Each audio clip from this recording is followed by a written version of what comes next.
Abre a sua Bíblia aí no Evangelho de Mateus, no capítulo 1, e que Deus possa falar conosco essa noite.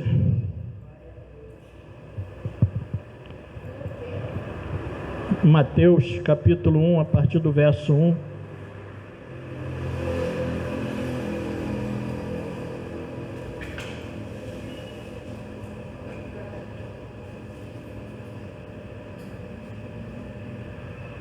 Na minha conversão, esse foi um dos primeiros textos que eu fui ler, e confesso que eu não consegui. Parei na metade ou no caminho, né, porque eu não conseguia entender uma relação de nomes aqui, né, mas é muito interessante, isso aqui é muito rico. Vamos orar? Cubra sua cabeça, feche seus olhos. Pai, muito obrigado. Muito obrigado por esse momento tão especial que vamos meditar na Tua Palavra. Que o Senhor possa falar conosco essa noite, Pai. Que ela não volte vazia. Em nome de Jesus. Amém. O título da nossa reflexão essa noite é a importância das genealogias. E o meu título aqui é a genealogia de Jesus. Eu não sei qual é o seu título aí. Diz assim: registra a genealogia de Jesus Cristo, filho de Davi, filho de Abraão. Abraão gerou Isaac, Isaac gerou Jacó, Jacó gerou Judá e seus irmãos, Judá gerou Pérez e Zerá, cuja mãe foi Tamar. Pérez gerou Esrom, Esrom gerou Arão, Arão gerou Aminadab, Aminadab gerou Naasson, Naasson gerou Salmão, Salmão gerou Boaz, cuja mãe foi Raabe. Boaz gerou Obed, cuja mãe foi Ruth. Obed gerou Jessé, Jessé gerou o rei Davi. Davi gerou Salomão, cuja mãe tinha sido mulher de Urias. Salomão gerou Roboão, Roboão gerou Abias, Abias gerou Asa, Asa gerou Josafá, Josafá gerou Jorão, Jorão gerou Uzias, Uzias gerou Jotão, Jotão gerou Acais, Acais gerou Ezequias, Ezequias gerou Manassés, Manassés gerou Amon, Amon gerou Josias, e Josias gerou Jeconias e seus irmãos no tempo do exílio na Babilônia. Verso 12: depois do exílio na Babilônia, Jeconias gerou Salatiel, Salatiel gerou Zorobabel, Zorobabel gerou Abiúde, Abiúde gerou Eliaquim, Eliaquim gerou Azor, Azor gerou Sadoc, Sadoc gerou Aquim, Aquim gerou Eliúde, Eliúde gerou Eleazar, Eleazar gerou Matã, Matã gerou Jacó, e Jacó gerou José, marido de Maria, da qual nasceu Jesus, que é chamado Cristo. Assim, ao todo, houve 14 gerações de Abraão a Davi, 14 de Davi até o exílio da Babilônia e 14 do exílio até o Cristo. Então, como eu falei para vocês, esse foi um dos primeiros textos que eu li na minha conversão, e quando eu comecei a ler aqui, fulano que gerou fulano, que gerou fulano, eu falei, não estou entendendo nada, tanto nome, e para mim não tinha sentido inicialmente. Mas começa a fazer sentido quando nós olhamos o que está escrito aqui, que é uma genealogia.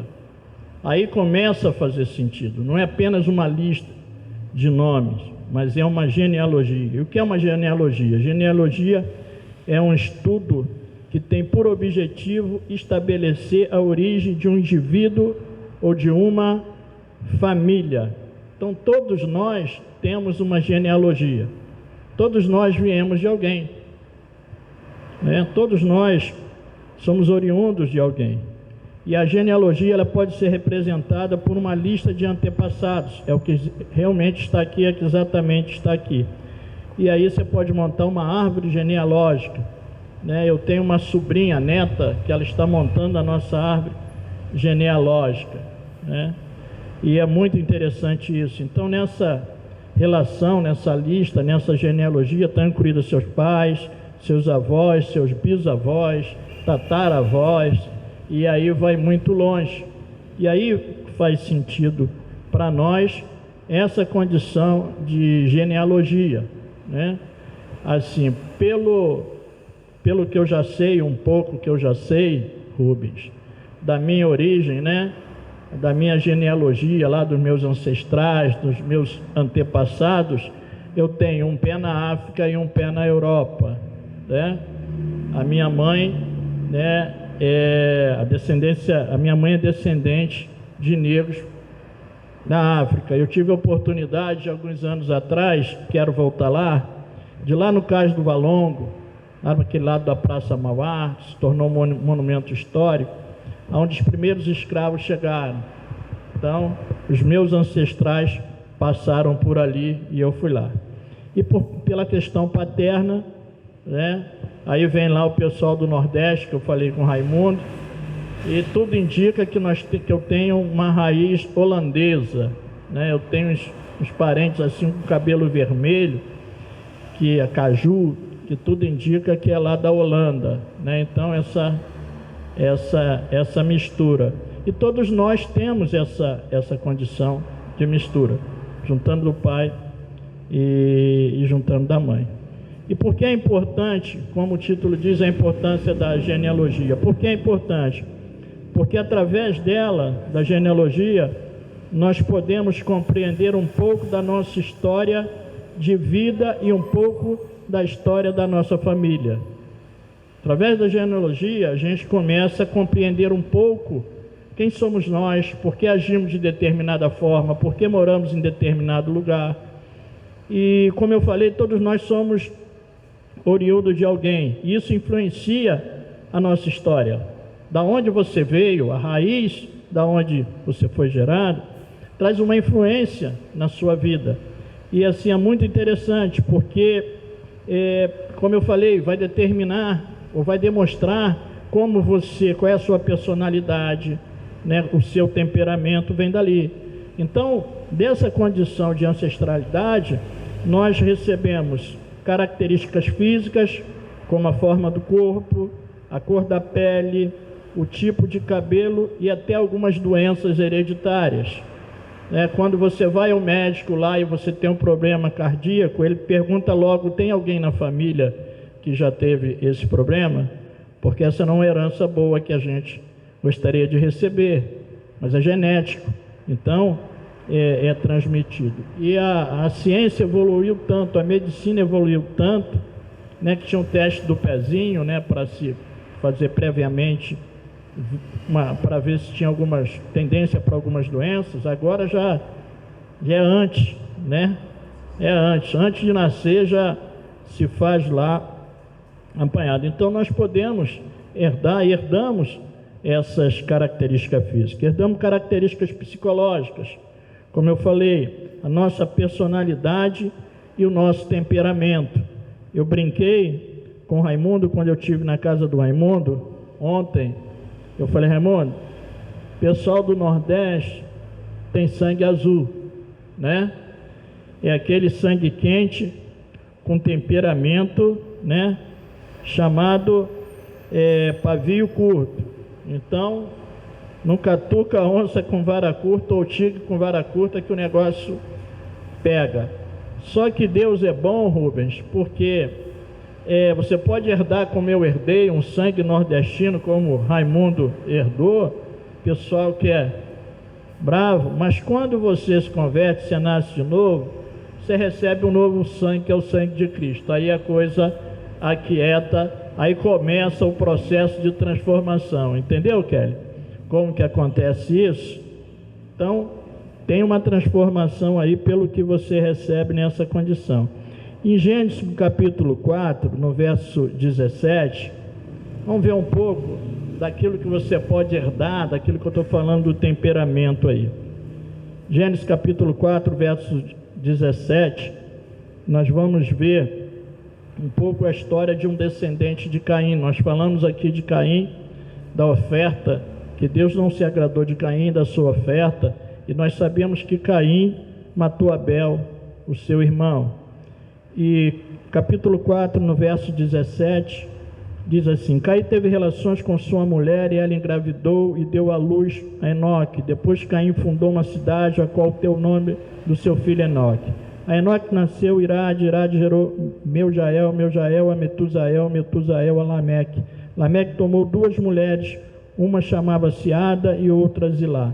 Ada deu à luz Jabal, que foi o pai daqueles que moram em tendas e criam rebanhos.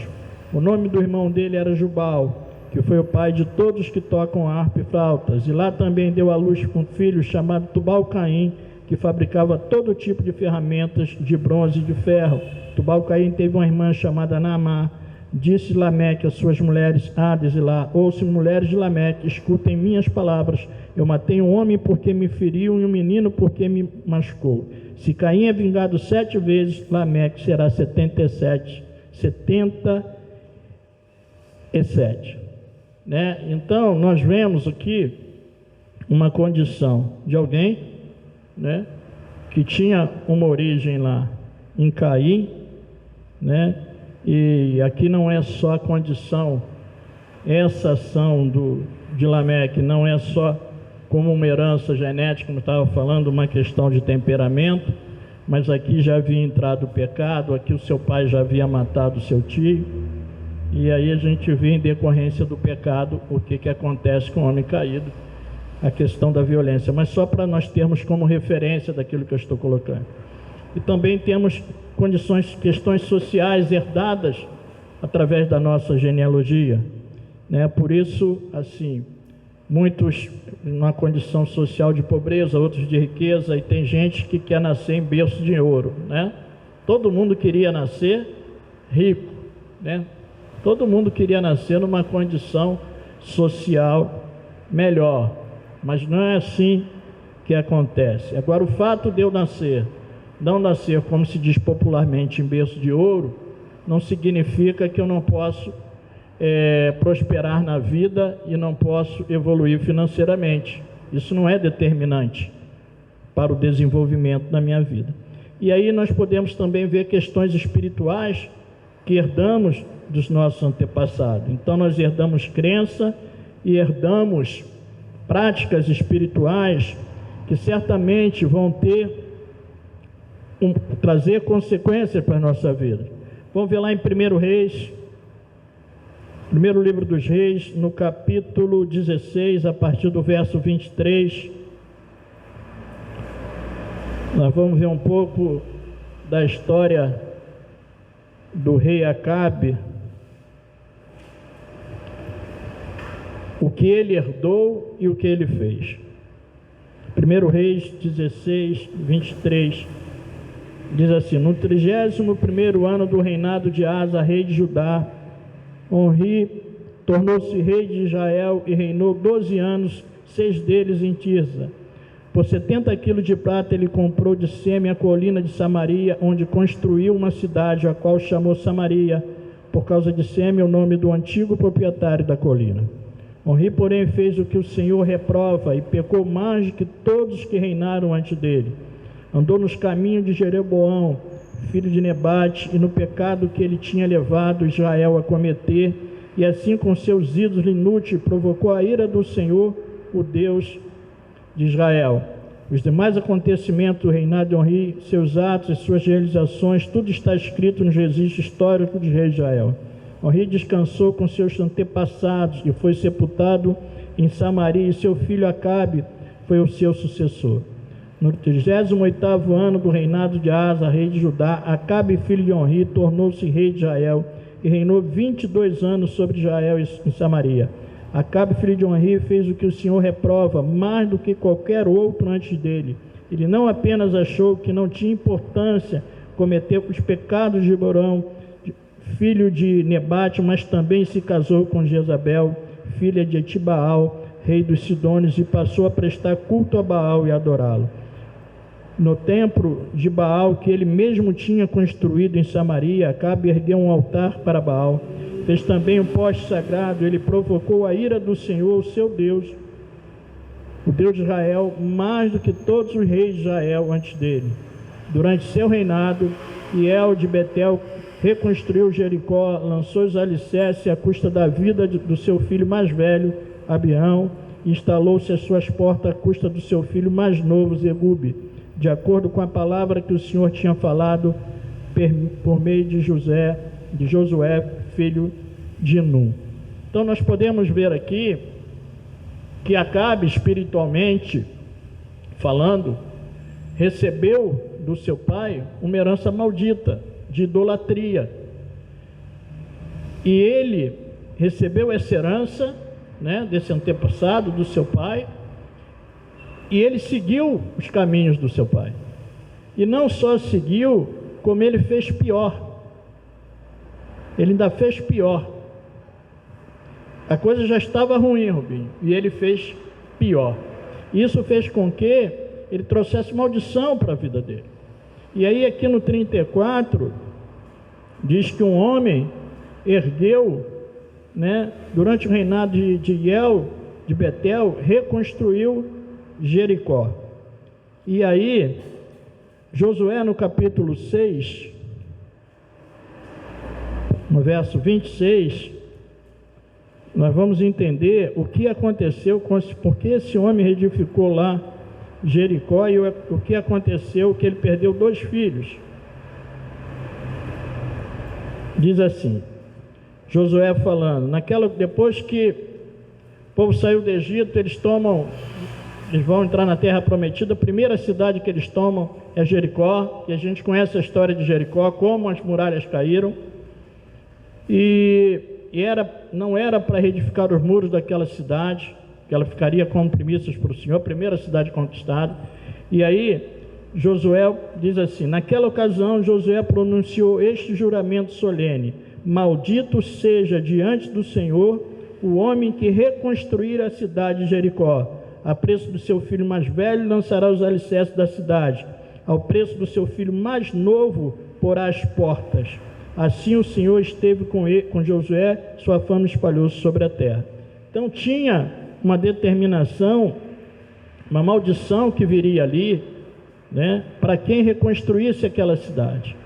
E Acabe, além de fazer um templo lá para Baal, né, aumentar a idolatria que já tinha recebido do seu pai, no seu reinado o homem ainda vai reedificar uma coisa que não podia fazer e traz maldição para cima dele. E aí, a semelhança de Acabe, eu e você podemos receber heranças espirituais. Se nós olharmos para trás, nós vamos ver qual era a condição espiritual dos nossos pais, dos nossos avós. Então nós vimos aqui questão física, questão psicológica, questão social, mas a mais importante delas, querido, é a questão espiritual, aquilo que você recebeu como herança. Isso vai trazer uma influência para a nossa vida e vai determinar se ele bênção ou maldição. E Acabe já estava debaixo de maldição daquela idolatria do seu pai, e ele se colocou mais debaixo de maldição ainda, quando ele repetiu, quando ele herdou ali. Aí eu lembro de Raquel, quando Jacó sai com Raquel de lá, sai correndo do seu sogro, com medo dos seus cunhados lá, que ele tinha prosperado, e ele sai sem ele saber, e depois ele é alcançado no caminho, né?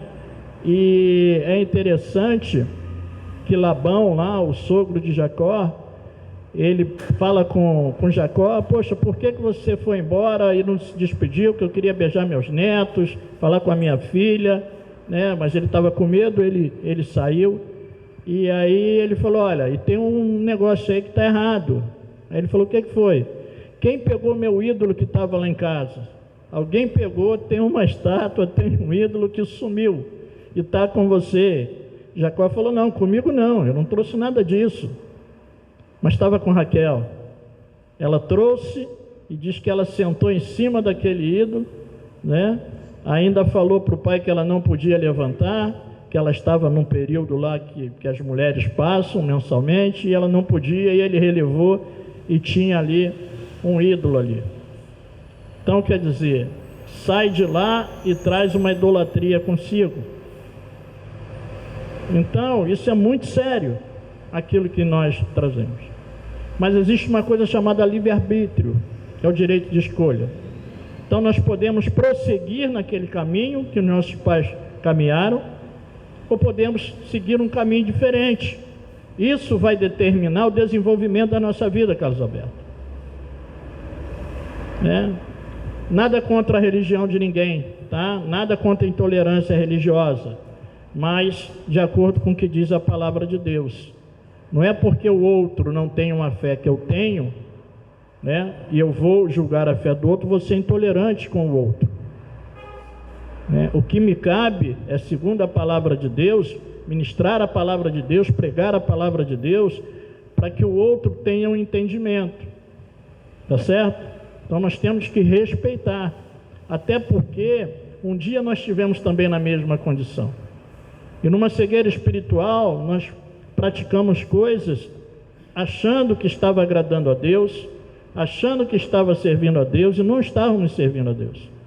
Na nossa cegueira, nós estávamos servindo a Deus. Na nossa cegueira, nós estávamos agradando a Deus. E na realidade não era isso. Conhecereis a verdade, e a verdade vos libertará. Então, isso é importante. Agora vamos aqui para o nosso texto básico, vamos para a genealogia de Jesus. Então entendemos porque é importante, a importância da genealogia, é importante nós entendermos a nossa origem, aí nós vamos poder saber um pouco daquilo que nós vivemos, o porquê dos porquês, e às vezes a gente fica perguntando, por que isso, por que aquilo, por que isso, por que aquilo, e não conseguimos, Sueli, ter um entendimento por quê, mas a questão não está em nós, a questão às vezes está lá atrás, no passado, e aí nós precisamos entender isso. E aqui nessa genealogia de Jesus, e por que essa genealogia ela foi registrada aqui por Mateus, que escreveu aqui o Evangelho de Mateus, e o Evangelho de Mateus foi escrito para os judeus, né? E aí, por que foi feito essa genealogia? Por que foi registrada? Como nós ouvimos aqui na EBD hoje, né, os judeus, eles não reconheceram Jesus como Messias, né? E a genealogia, entre um dos propósitos, é demonstrar para o judeu, primeiro para o judeu, que Jesus era o Messias. Aqui tem evidências que Jesus era o Messias. Então diz aqui, registro da genealogia de Jesus Cristo, filho de Davi, filho de Abraão. Quando diz filho de Davi, vamos ver Isaías no capítulo 11, texto que já foi usado na nossa escola bíblica hoje. Nós vamos ver o verso 1 e o verso 10 de Isaías. O que Isaías fala? Capítulo 11, verso 1, a respeito de Davi, diz assim: um ramo surgirá do tronco de Jessé, e das suas raízes brotará um renovo. Nós ouvimos aqui o verso 2 na nossa EBD de hoje, né? Os 7 Espíritos do Senhor, o Espírito Santo, nós ouvimos aqui hoje, que diz: o Espírito do Senhor repousará sobre ele, o Espírito da sabedoria e entendimento, o Espírito que traz conselho e poder, o Espírito que dá conhecimento e temor do Senhor, e ele inspirará no temor do Senhor. Não julgará pela aparência, nem decidirá com base no que ouviu, mas com retidão julgará os necessitados, com justiça tomará decisões em favor dos pobres. Com as suas palavras, como se fosse um cajado, ferirá a terra, e com o sopro da sua boca matará os ímpios. A retidão será a faixa do seu peito, e a fidelidade do seu cinturão. Então aqui está falando de Jesus, no verso 10, naquele dia as nações buscarão a raiz de Jessé, que será como uma bandeira para os povos, e o seu lugar de descanso será glorioso. A raiz de Jessé. Então aqui, quando nós vemos na genealogia aqui de Jesus, nós vemos, quando fala de Davi, Obed gerou Jessé, e Jessé gerou o rei Davi. Então nós vemos aqui, quando diz que Jesus, que filho de Davi, é para demonstrar, né, essa origem messiânica, a origem do messianismo, que Jesus é o Messias. Lucas, no capítulo 1, no verso 26, vamos ver aqui mais o que diz mais acerca de Jesus, descendente de Davi. Lucas, capítulo 1, verso 26. Diz assim: no 6º mês, Deus enviou o anjo Gabriel a Nazaré, cidade da Galileia, a uma virgem prometida em casamento, a certo homem chamado José, descendente de Davi. O nome da virgem era Maria. O anjo aproximou-se dela e disse: alegre-se, agraciado, o Senhor está com você. Maria ficou perturbada com essas palavras, pensando no que poderia significar essa saudação. Mas o anjo lhe disse: não tenha medo, Maria, você foi agraciada por Deus. Você ficará grávida, dará à luz um filho, e lhe porá o nome de Jesus. Ele será grande e será chamado Filho do Altíssimo. O Senhor, Deus, lhe dará o trono do seu pai, Davi. E também, aqui em Lucas, ainda no capítulo seguinte, no capítulo 2, a partir do verso 1, diz assim: naqueles dias, César Augusto publicou um decreto ordenando o recenseamento de todo o Império Romano. Este foi o primeiro recenseamento feito quando Quirino era governador da Síria. E todos iam para sua cidade natal a fim de alistar-se. Assim José também foi da cidade de Nazaré, da Galiléia, para a Judéia, para Belém, cidade de Davi, porque pertencia à casa e à linhagem de Davi. E ele foi a fim de alistar-se com Maria. Ela estava prometida em casamento, esperava um filho.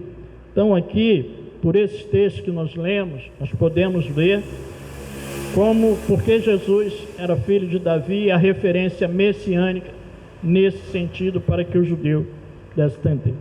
E aí diz aqui, filho de Davi, filho de Abraão. E aí lá em Gênesis capítulo 17, a partir do verso 5, vamos ver o que diz Gênesis. Deus chamou Abraão, até então Abrão, e fez uma promessa a Abraão, que nele seriam abençoadas todas as famílias da terra, né? E aí no 17:5 diz assim: não será mais chamado Abrão, ele muda o nome de Abrão para Abraão, seu nome será Abraão, porque eu o constituí pai de muitas nações. Eu tornarei extremamente florífero, de você farei nações, e de você procederão reis. Então, quando diz aqui filho de Abraão, está se referindo a essa condição. Agora lá, Gálatas capítulo 3, nós estamos passeando um pouco hoje na Bíblia. Gálatas capítulo 3, a partir do verso 6, vamos ver o que diz o autor de Gálatas para nós, Paulo. Gálatas 3, a partir do 6. Considere o exemplo de Abraão, ele creu em Deus e isso lhe foi acreditado como justiça. Estejam certos, portanto, que os que são da fé, estes é que são filhos de Abraão. Prevendo a Escritura que Deus justificaria os gentios pela fé, anunciou primeiro as boas novas a Abraão: por meio de você todas as nações serão abençoadas. Os que são da fé são abençoados com Abraão, homem de fé. E aí vamos para o verso 14 desse mesmo capítulo.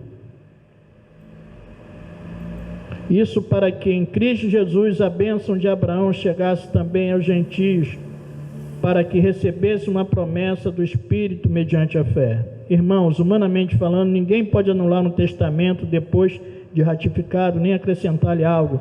Assim também as promessas foram feitas a Abraão e ao seu descendente. A Escritura não diz que aos seus descendentes, como falando de muitos, mas ao seu descendente, dando a entender que se trata de um só, isto é, Cristo. Então nós podemos ver aqui, voltando à nossa genealogia, quando diz filho de Davi, filho de Abraão, é para demonstrar Jesus como Messias. E aí começa a fazer sentido essa lista de nomes aqui. Eu não vou discorrer em tudo isso aqui, porque aí nós só ficaríamos aqui por um longo tempo. E o propósito não é esse, mas o propósito é demonstrar para nós, demonstrar para você a importância da genealogia. Não só a sua pessoal, da sua origem familiar, mas a genealogia de Jesus, que aí tem a ver conosco, porque é muito interessante. Nessa genealogia tem assim, aspectos fantásticos. A gente vê aqui, são 14 gerações, como diz assim, ó, verso 17. Assim ao todo houve 14 gerações, de Abraão a Davi, 14, de Davi até o exílio da Babilônia, e 14 do exílio até o Cristo. Então, começando com Abraão, que Deus falou para Abraão que dele sairiam reis, né? Então aqui a promessa é de um reino vindouro em Abraão, um reino que viria, se cumpriria em Cristo. Em Davi isso se estabelece, mas não de uma forma correta, mas um reino vacilante, porque Davi pecou, não um reino perfeito, seus filhos pecaram, os outros reis também pecaram. E aí, por conta dessa condição, Deus permitiu que Israel fosse levado cativo até a Babilônia. E aí o trono ficou vazio, o reino ficou vazio. Ele só torna a vir depois com Jesus. Por isso 14 gerações, que é sintetizado aqui nessas 14 gerações. Mas uma coisa assim muito interessante é porque no meio dessa relação de nome de homens, né, tem aqui o nome de 2 mulheres e tem uma terceira, 4 mulheres, e tem uma aqui que não tem um nome, só diz que era esposa de Urias.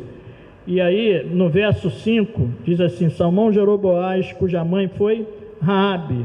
Boaz gerou Obed, cuja mãe foi Ruth. Obed gerou Jessé, e Jessé gerou o rei Davi. E era costume a genealogia lá ter o nome só dos homens. Mas quando Mateus coloca aqui, ele está querendo indicar, eu creio, 2 coisas. Primeiro, que as ações de Deus, elas não estão exclusivas só para os homens, mas também inclui as mulheres. Existia um contexto, Rubens, de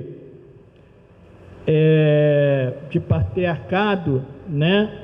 Então, era a condição masculina, era a condição do homem, né? A mulher, para os judeus, eles criam até que a mulher não tinha alma, e eles faziam uma oração lá, né, rei?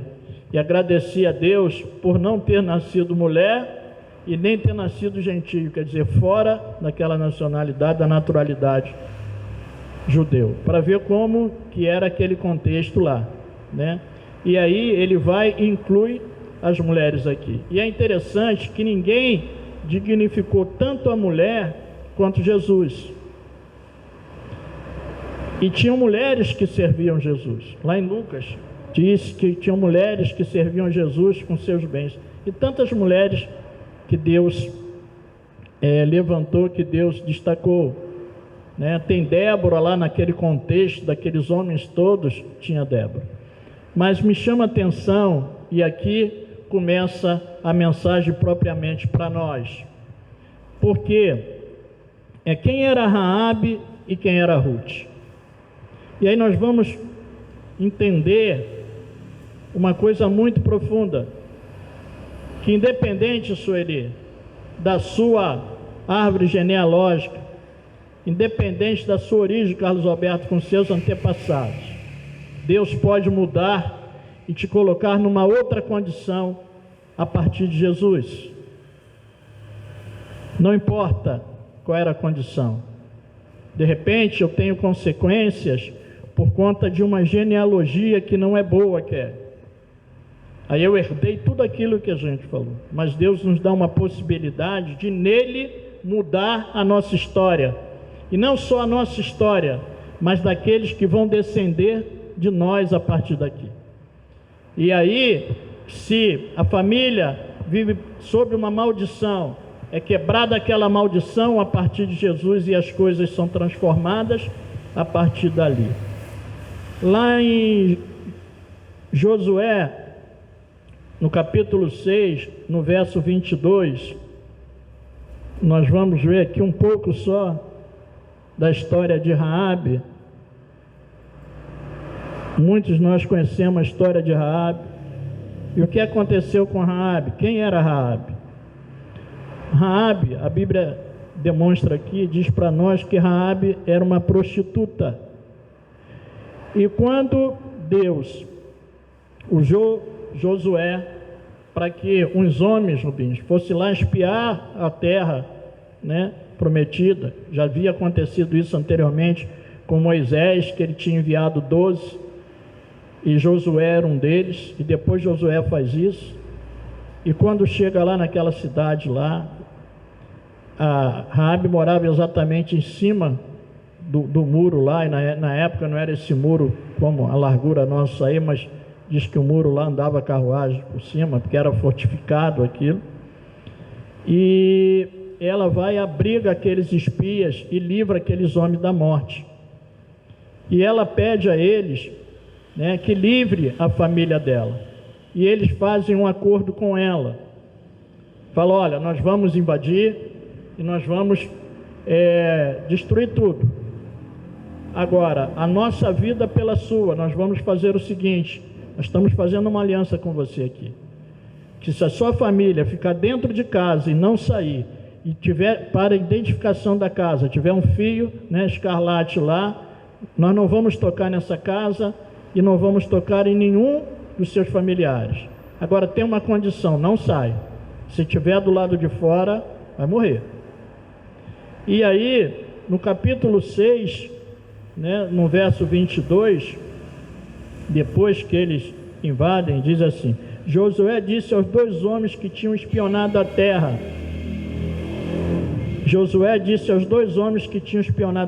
entrem na casa da prostituta e tirem-na de lá com todos os seus parentes, conforme o juramento que fizeram a ela. Então os jovens que tinham espionado a terra entraram e trouxeram Raabe, seu pai, sua mãe, seus irmãos e todos os seus parentes, tiraram de lá todos da sua família e os deixaram num local fora do acampamento de Israel. Depois incendiaram a cidade inteira e tudo que nela havia, mas entregaram a prata, ouro, os utensílios de bronze e de ferro, os tesouros do santuário do Senhor. E Josué poupou a prostituta Raabe, a sua família e todos os seus pertences, pois ela escondeu os homens que Josué tinha enviado a Jericó como espiões. Raabe vive entre os israelitas até hoje. Que coisa fantástica! Há uma invasão, ela é livrada daquela situação, né?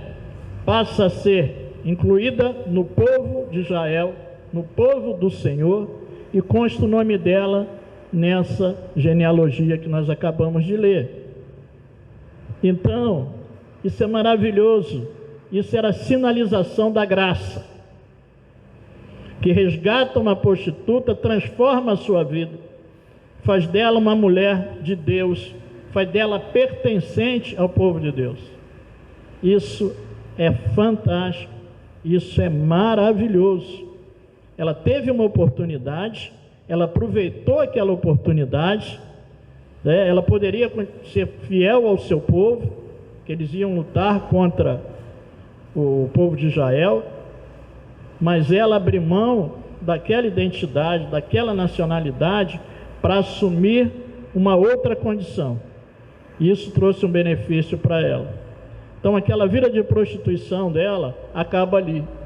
Ela se torna uma mulher santa, porque ela é separada para Deus. E se isso não fosse verdade, e se isso não for verdade, e se isso não aconteceu dessa maneira, de forma nenhuma, ela, na condição de prostituta, teria o nome incluído na genealogia de Jesus. Não faria sentido, né, rei? O nome dela está aqui. Certamente não estaria. Mas é uma sinalização para nós daquilo que Deus pode fazer na vida do homem, como Ele pode mudar uma história, independente da raiz que o homem tenha, independente dos antepassados, Ele faz nascer de novo, Ele reescreve a história, escreve uma nova história. E aí nós vemos Raabe, agora vamos para Ruth, capítulo 1 de Ruth. Vão ver o que diz a palavra para nós, né? Como nós podemos ver. Para a gente ganhar tempo, vou para aqui. Ruth capítulo 1, aí mesmo, no verso 1 nós vamos até o 7. Diz assim: na época dos juízes houve fome na terra. Um homem de Belém de Judá, com a mulher e os 2 filhos, foi viver por algum tempo nas terras de Moabe. O homem chamava-se Elimeleque, sua mulher Noemi e seus 2 filhos Malom e Quilion eram efrateus de Belém de Judá. Chegaram a Moabe e lá ficaram. Morreu Elimeleque, marido de Noemi, e ela ficou sozinha com seus 2 filhos. Eles se casaram com mulheres moabitas, uma chamada Orfa e a outra Ruth, depois de terem morado lá por quase 10 anos. Morreram também Malom e Quilion, e Noemi ficou sozinha, sem os seus 2 filhos e sem o seu marido. Quando Noemi soube em Moabe que o Senhor viera em auxílio do seu povo, dando-lhes alimento, decidiu voltar com suas 2 noras para sua terra. Assim ela, com as 2 noras, partiu do lugar onde tinha morado, enquanto voltava para a terra de Judá. E aí nós vamos ver o capítulo 14. Quer dizer, quando ela sabe que a situação muda, ela decide voltar. Só que aí havia morrido seu marido, havia morrido os seus 2 filhos, e ficam 3 mulheres, a sogra e 2 noras, e elas projetam acompanhar a Noemi. É o mesmo capítulo, só que é o verso 14. Capítulo 1, verso 14.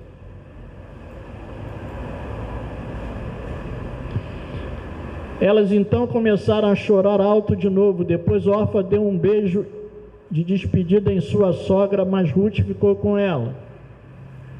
Então Noemi aconselhou: veja, sua concunhada está voltando para seu povo e para o seu Deus, volte com ela. Ruth, porém, respondeu: não insista comigo que te deixe e que não mais te acompanhe. Aonde fores, irei, onde ficares, ficarei. O teu povo será o meu povo e o teu Deus será o meu Deus. Deixa aí. Então, essa Ruth que nós vimos aqui nessa genealogia, ela era de Moabe, era moabita, e Orfa desiste, volta, mas ela fala para Noemi: eu não, eu vou contigo.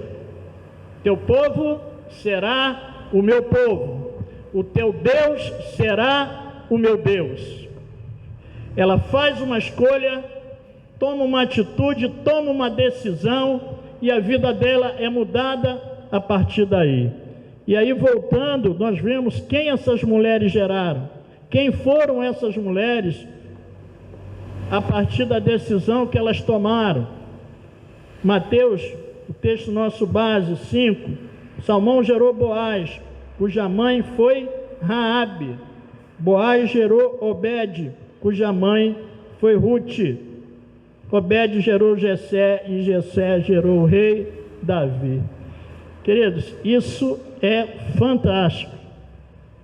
Isso é maravilhoso, nós tomarmos a ciência disso. Então nós temos aqui nessa história uma mulher que era prostituta, de uma outra nacionalidade, toma uma posição, abriga lá os servos do Senhor, passa a fazer parte do povo de Deus e entra nessa genealogia aqui. E a outra toma uma posição e decide: não, o seu povo é meu povo, o seu Deus é o meu Deus. E ela abre mão daquela ancestralidade, ela abre mão, Carlos Alberto, daquela idolatria, daquela vida que ela tinha recebido lá dos seus antepassados, e muda a genealogia dela, das duas, porque a partir daí aquilo que ficou para trás, ficou para trás. Toda aquela maldição, Sueli, que estava sobre eles, ficou para trás, porque começa um tempo novo, começa uma nova geração, Rubens, a partir dali. Elas geram homens abençoados, que faz parte de um propósito, de um plano maior de Deus. E aí nós podemos em Cristo ter a nossa história mudada. não só a nossa pessoal, mas de todos os nossos descendentes, e até alcançar os nossos, para trás, os nossos antepassados, que estão para trás, mas podem também, como nós, encontrar a salvação, e serem salvos, terem a vida transformadas, assim como nós. Então, Kelly, isso é fantástico. Não importa a história escrita até aqui. Uma história passada foi vivida no passado. Nós estamos no presente. Agora, podemos viver o presente, Sueli, com as cargas, com as maldições do passado sobre nós, no presente. E podemos seguir para o futuro, Bruno, carregando essa maldição. Ou podemos ter uma nova vida em Cristo. E aí, nós já estamos fechando aqui. Romanos capítulo 5, no verso 12.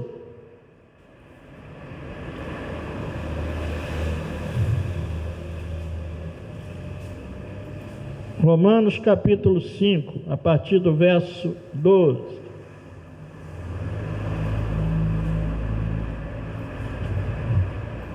Romanos 5, verso 12. Achou bem? Achou. Vamos lá.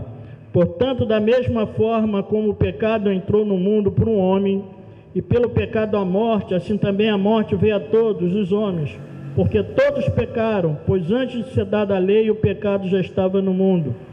Mas o pecado não é levado em conta quando não existe lei. Todavia a morte reinou desde o tempo de Adão até Moisés, mesmo sobre aqueles que não cometeram pecado semelhante à transgressão de Adão, o qual era um tipo daquele que havia de vir. Entretanto, não há comparação entre a dádiva e a transgressão. De fato, muitos morreram por causa da transgressão de um só homem, mas a graça de Deus, isto é, a dádiva pela graça de um só, Jesus Cristo, transbordou ainda mais para muitos. Não se pode comparar a dádiva de Deus com as consequências do pecado de um só homem. Por um pecado veio o julgamento que trouxe condenação, mas a dádiva decorreu de muitas transgressões e trouxe a justificação. Pela transgressão de um só, a morte reinou por meio dele. Muito mais aqueles que recebem de Deus a imensa provisão da graça, que é dádiva da justiça, reinarão em vida por meio de um único homem, Jesus Cristo. 1 Coríntios capítulo 15.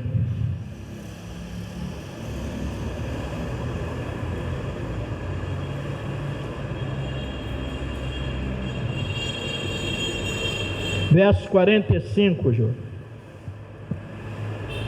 15, 45.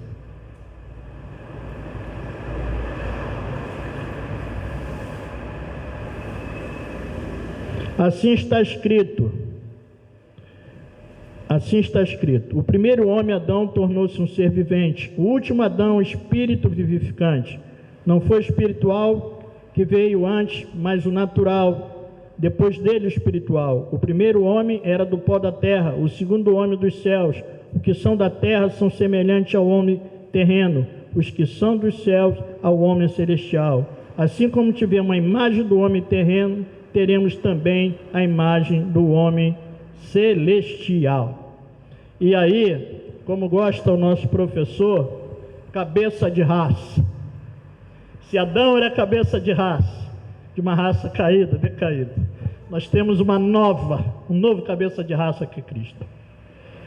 E aí nós temos a possibilidade de começar tudo de novo, de sermos abençoados. E aí, para fechar, João no capítulo 3, e aí nós estamos fechando aqui.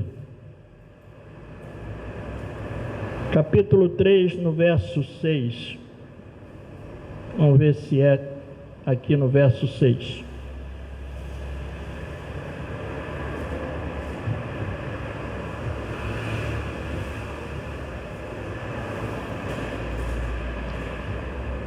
Vamos voltar. Vamos pegar do verso 1 do capítulo 3, para a história ficar completa, para o contexto ficar completo.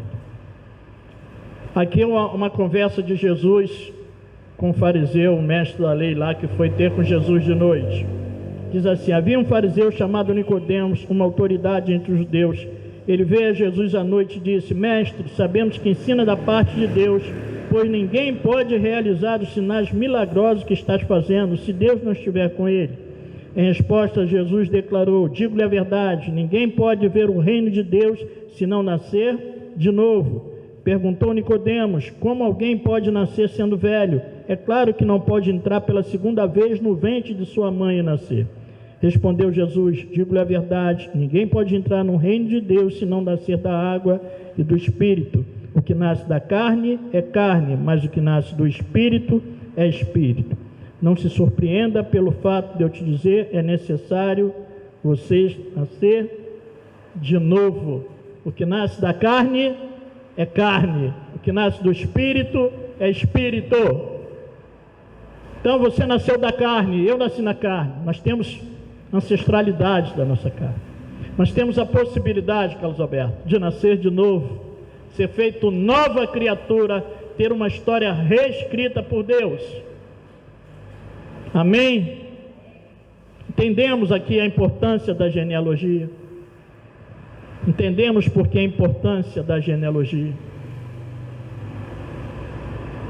Entendemos essa importância. Então entendemos a importância da nossa genealogia pessoal, da genealogia da nossa família. Entendemos isso. Entendemos a importância da genealogia de Jesus. O que a genealogia de Jesus tem a ver comigo hoje, tem a ver com a minha vida hoje, tem a ver com a sua vida hoje, tem a ver com a sua vida daqui a alguns anos, e tem a ver com a sua vida lá na eternidade, tem a ver com a sua vida no céu. Então é aqui, é a oportunidade de começar de novo. Um dia na minha vida, há 25 anos atrás, né, eu tive essa possibilidade e essa oportunidade. Kelly, dava tudo errado, Kelly. Nada dava certo, né? As portas estavam todas fechadas, né? Muita escassez, muita dificuldade, né? Mas Deus mudou a minha sorte, né? Eu tomei uma decisão, falei: não dá mais para viver do jeito que está. E é muito interessante que a primeira vez que uma pessoa orou pela minha vida, né, eu lembro o lugar exato, eu lembro a hora, eu lembro o dia, né, e a pessoa orou e falou assim para mim: olha, eu não te conheço, mas Deus te conhece. Você tem grandes projetos, você projeta muita coisa, só que você dá 2 passos para frente e 5 para trás. E era exatamente o que acontecia na minha vida. E você não entende por quê. Os seus passos só vão seguir para frente quando você estiver na posição que Deus escolheu para você estar. E aí as coisas vão acontecer. E de fato as coisas começaram a acontecer. E aí eu não estou falando só de questão material. Estou falando em todos os sentidos. Estou falando de uma paz interior que eu não tinha e eu achava que tinha. Era muito mais que isso. E aí eu lembro da minha mãe me ensinando, Rubinho, uma série de práticas para que as coisas, né, dessem certo para mim, e nada daquilo dava certo. E eu até questionava, né? Falava assim: pô, mas eu vejo dar certo para algumas pessoas, mas por que não dá para mim, Raimundo? Né? Por que não dá para mim? Porque Deus não permitia que desse certo. Porque o diabo faz até com que dê certo por algum momento. Ele faz. Ele tem essa capacidade de fazer. Mas o final com ele é ruim. Depois ele cobra. Ele dá com uma e depois ele puxa com a outra. Depois, uma hora, ele vai puxar o tapete, né? Então, isso é importante para a gente saber. Eu louvo a Deus pelos meus antepassados, pela mãe que eu tive, pelo pai que eu tive, por toda a orientação que eu recebi deles, por tudo, Eles deixaram um legado não material, não econômico para mim, mas eles deixaram um legado de criação, de correção, de muita coisa eu aprendi com meus pais. Infelizmente, eles não me deixaram um legado espiritual, não me deixaram um legado espiritual ruim, como Henri deixou para Acabe, mas não me deixaram um legado bom, assim, não me conduziram a Cristo. Eu não tive essa felicidade. E por um tempo, assim que eu me converti, eu tinha uma angústia muito grande, né? Porque eu pensava nos meus pais, e assim eu pensava, poxa, meus pais poderiam ter alcançado a salvação, e eles não alcançaram a salvação. E por um tempo isso ficava me angustiando, até que um dia eu estava orando e Deus falou uma coisa assim muito profunda no meu coração. Todos dois, eles faleceram no hospital. Minha mãe ficou internada por um tempo, meu pai também. E Deus falou comigo o seguinte: Rubinho, você não sabe quantos servos meus eu envio aos hospitais. Você não sabe se eles ouviram a minha palavra, ouviram o meu chamado, entregaram a vida a mim. Aí isso trouxe uma paz no meu coração. Eu não sei, Ele sabe. Amém? Então essa é a mensagem para nós essa noite. Fique com essa palavra. É uma palavra de motivação para nós, uma palavra de transformação para nós. Guarde essa palavra no seu coração.